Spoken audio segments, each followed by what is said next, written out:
ABS-CBN, itinanggi ang aligasyon ng pagpapaliban ng bayad sa TV5.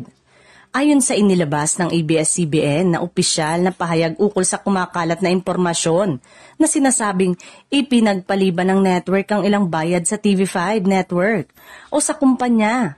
Walang katotohanan umano ang anumang inanunsyo na sinadyang ipinagpaliban ng pagbabayad.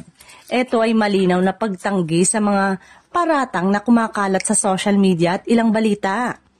Binanggit ng ABS-CBN na lahat ng kanilang transaksyon ay isinagawa alinsunod sa kontraktual, nakasunduan at naaayon sa umiiral na regulasyon. Ang kumpanya ay nananatiling committed sa maayos at tamang proseso ng pagbabayad sa kanilang mga kasosyo.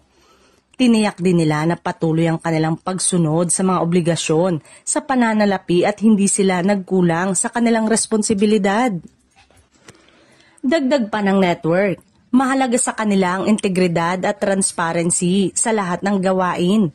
Anumang aligasyon ng pagpapaliban ng bayad ay lumalabag sa prinsipyo ng kumpanya na ipatupad ang patas at tamang proseso.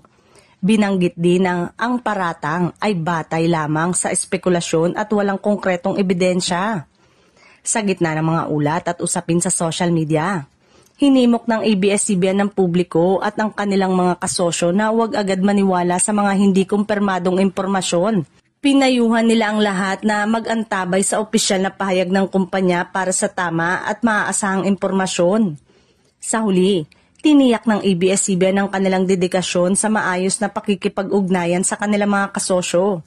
Anumang hakbang o aksyon na kanilang ginagawa ay nakatuon sa pagpapanatili ng tiwala at integridad ng kumpanya. Ang kumpanya ay patuloy na nakatuon sa responsableng pamamahala ng kanilang operasyon at pananalapi.